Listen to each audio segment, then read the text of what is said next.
remember, the market cap of silver is the size of a pinhead.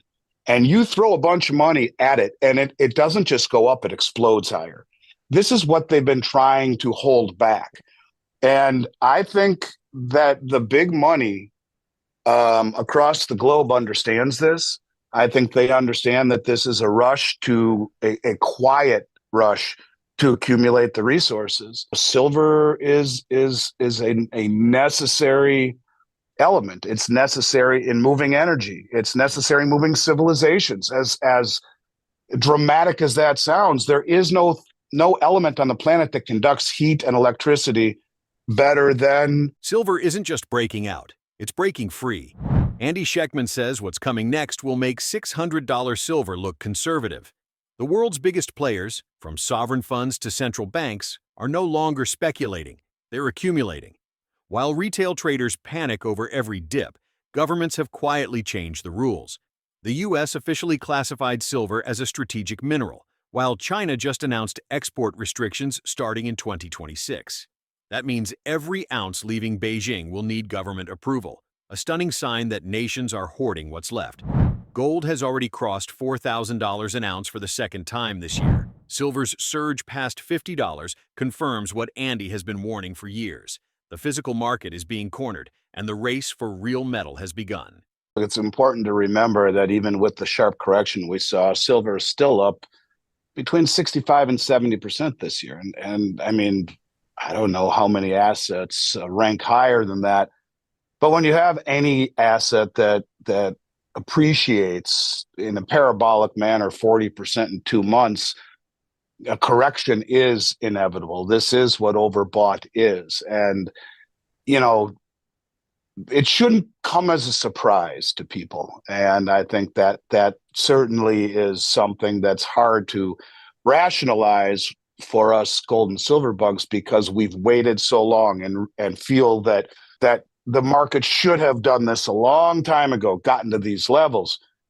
But suffice it to say, this is a very high stakes game where some of the biggest institutions on the planet got caught very much offside and were, actually looking at what could ultimately be a existential threat to their survival. And so they did an awful lot to slow down the rise. But here we are again, back up over $1 plus and back up over 50. And maybe it's because silver is now a critical mineral. We've been talking about that for a long time now. Now it's official. Maybe it's the realization that it's irreplaceable, that it's the most conductive element known to science, the lifeblood of energy and data and power itself. Who knows? But the bottom line is that with the U.S. government calling it a strategic mineral, they've put a floor under the price, and they will, I think, start to purchase it. At the same time, you have the Chinese Ministry of Commerce. Their name is, the acronym is MOFCOM, Chinese Ministry of Commerce, has issued new rules regarding the state-traded exports of a few different commodities, including silver. So they are doing the same thing. They aim to step up, if you will, the protection of resources, and that means curtailing exports in 2026. When you realize that the largest refiner of silver in the world, China, is restricting exports and has announced starting in 2026, all silver exports will require individual government licenses from Beijing. To me, this move classifies silver as a resource of national interest, not just to the United States, but signaling a strategic shift towards state-managed supply, including places like China. It's a big deal. It's a very, very big deal. And I think the bottom line is silver is being redefined from an industrial metal into a geopolitical resource or into a strategic element, not just in the United States. How does that change the game for major dealers like Miles Franklin or smaller dealers at the local level? It will consolidate into more major dealers, or those smaller dealers would consolidate, in my opinion, because the cost of maintaining an inventory is becoming exponentially more expensive. And with that, you have insurance and shipping and all of the things involved it's expensive. It's much more expensive than it was to hedge a position at higher levels. Takes away some of that risk. But most of the smaller coin companies or local coin shops don't hedge their exposure. So it's a big deal. You have a large inventory of silver, and the volatility that we've seen where it can fall 15-20% in a short period of time. That's enough to really scare a lot of these coin shops out of business. I think it's an interesting thought experiment, but my guess is the higher the price of metals go. I mean, look at gold. A tube of gold eagles now is well north of $80,000. And so how much gold can you really have as a local coin shop? Not only from a standpoint of maintaining an inventory, you better have millions of dollars to use, but insurance and shipping and all of that stuff, it's becoming a lot harder. When gold was $1,000 an ounce, I remember my father-in-law sending me a text message, "Congratulations, so gold's finally over $1,000." Well, back then, it wasn't too long ago. A tube of gold eagles is just over 20,000. As the price goes up, how does that impact the realistic challenges that they'll be facing with shipping valuation limits and things like that? It's real. I mean, we probably do as much shipping as anyone in the United States on a, that's not a fair statement. Our shipping with Federal Express is as robust as it can be without being someone like Amazon. And so we get all of the discounts that you would get and have all of the insurance that you could get. And, we still don't put more than $150,000 of product in a particular package. You try to ship it by registered mail, the most they'll give you is 50,000. So if you can only do 50,000 by registered mail, you're not even doing a tube of gold eagles. And, that's challenging. The costs are getting more expensive. You look at companies like FedEx, their costs are going up. It's tough. So prices will go up. Insurance will go up. It's real for sure. So again, this further would, I think, push towards consolidation into the larger companies who have the wherewithal to do it. That's not great for the consumer, but it's just the reality of the cost of doing business, and it's increasing dramatically. If it continues down this path, yeah, it would be very interesting if you saw triple-digit silver, where you're talking $50,000 for a monster box. Yeah, it's getting tough, but triple-digit silver really isn't that crazy anymore. Keith Neumeyer was the first one to talk about it, and when you look at the fundamentals behind it, it's not that outlandish to say that. Schectman's message is direct. Silver's market cap is the size of a pinhead. When real money floods in, prices don't crawl, they explode. For decades, Wall Street treated silver as an industrial byproduct, buried beneath paper contracts that sold the same ounce hundreds of times.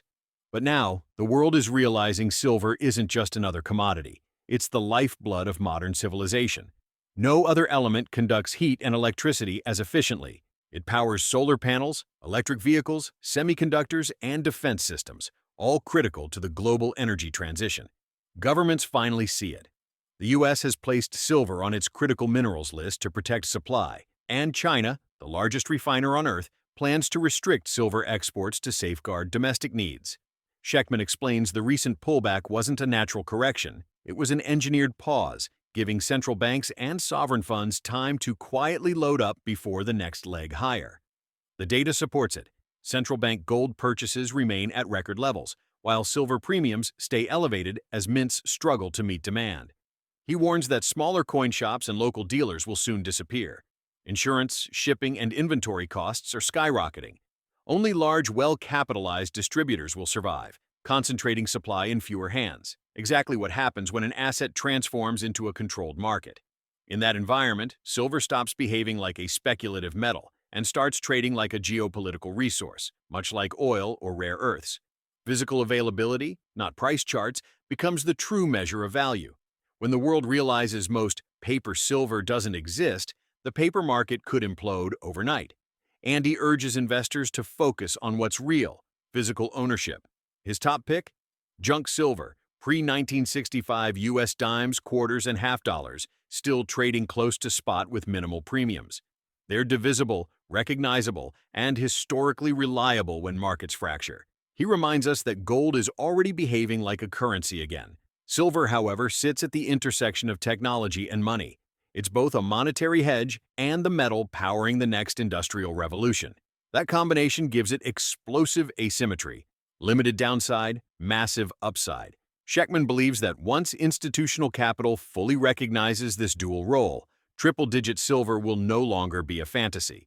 It'll be the new reality. Junk silver's not. It's not. It's dimes, quarters, and half dollars minted prior to 65.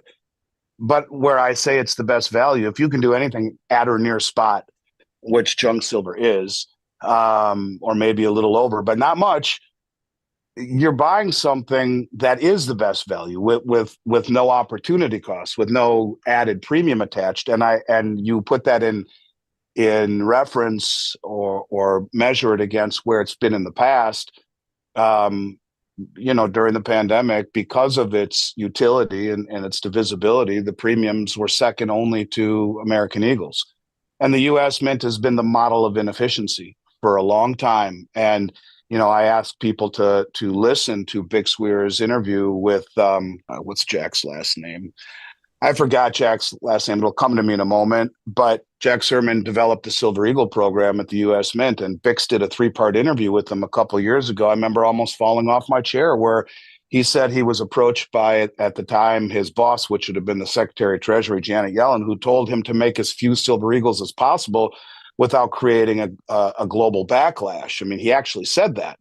That the primary distributors came to him with far more demand than they could fill. Like they wanted another 36 million and they gave him 12. And he said it really bothered him. So, there's a fine line between conspiracy and reality with the U.S. Mint. I would prefer Silver Eagles all day long, with the, many of these states looking at silver coins made in the U.S. as legal tender. But the premiums on Silver Eagles, on gold buffaloes, are crazy right now, and moving in that direction again. The fact that junk silver hasn't followed it the way that it did during the pandemic is testament to the fact that things aren't breaking apart for everyone to notice. This is just those who follow the U.S. Mint and their lack of capacity. But if I were going to say what is normally, I would say bars. But due to the threats all along this year of tariffs, the bar industry, or the products that are associated with silver bars, they're coming largely from Switzerland, and with Pam Swiss and Valcambi and others, they weren't imported very much. And so the premiums are higher on them than I like. Maybe 1 ounce rounds, those come from domestic refiners here, would be the next best. Or maybe even there are some coins like the 2026 Silver Kangaroo that we have in stock, or some of the other coins that are not American Eagles, but are of the other 6 major mints, the Krugerrands, the Britannias, the Philharmonics. They're right there. And because the bar market is inflated, I skip it. So it would either be junk silver, 1 ounce rounds, or coins from probably not even the Maple Leaf, which is getting inflated again. It would be South Africa, Australia, UK. To me, would probably be the 3 that would stick out as being a good value right now. What impact does China restricting exports of silver mean for us and the LBMA? Well, I think it means a lot for the LBMA. It because of this, and because the move to classify silver as a resource of national interest, that's China. And then you add the U.S. putting it on the critical mineral list, which means they too can curtail exports. The president can do it without congressional order. And then you look at the essential role of silver in solar panels, electric vehicles, semiconductors, defense, you name it. I think what it really does is it shows that both countries are viewing silver as a strategic asset. It's not a commodity anymore. You're looking at a potential supply crisis and rising strategic value. What starts out as a trickle turns into much more than that. And, the people watching this show and listening to others in the industry who talk about this are way ahead of the curve and think, well, geez, everyone knows this. But walk outside your bubble and talk to anyone who's well-read, reading the wrong stuff, mind you, they won't have any idea about any of this. And so we're a ways away from that moment where it turns into a stampede. But it will curtail, I believe, it will curtail supply. And in a market like silver that is so massively rehypothecated at the upper levels, meaning the same contract is sold over and over and over and over again, creating a real problem. Remember, the market cap of silver is the size of a pinhead, and you throw a bunch of money at it, and it doesn't just go up, it explodes higher. This is what they've been trying to hold back. And I think that the big money across the globe understands this. I think they understand that this is a rush to a quiet rush to accumulate the resources. And I think they know that that if they don't do this, they being all of the governments, and really work hard at protecting their own supply chains and their own strategic stockpiles, silver is a necessary element. It's necessary in moving energy. It's necessary in moving civilizations. As dramatic as that sounds, there is no element on the planet that conducts heat and electricity better than silver. People say copper. Copper's too slow. Copper's going up too. It's reclassified. But silver is a needed element. It is critical. And I think it will start to affect the supply chain. I think people take for granted for far too long how easy it is to get silver. I talk to people all around the world who have a next to impossible time of getting it all around the world. I get emails every day saying it's impossible to find silver, So it's been something we've taken for granted here in the U.S. I could see that rapidly changing if all of the governments start to say, hey, we better get into a protectionism type of mode and not sell this to the United States and to North America. Let's take care of our own first. And you could argue that's what the U.S. is doing right now. We're watching the transformation of silver, from ignored industrial byproduct to strategic reserve metal. When both the U.S. and China start hoarding the same resource, the window is closing. Supply is tightening, premiums are rising, and the next phase will move faster than most investors can react. Andy Schectman's message is crystal clear. If you don't hold it, you don't own it. The coming years will separate paper promises from physical reality, and those holding the metal will write the next chapter of monetary history. Subscribe now, tap the bell icon, and share this video before the mainstream catches on. Every view helps more people understand what's really happening behind the curtain of global finance. Question for you. Do you think silver's next explosion will be driven by investor demand or by governments locking down supply? Tell us in the comments below.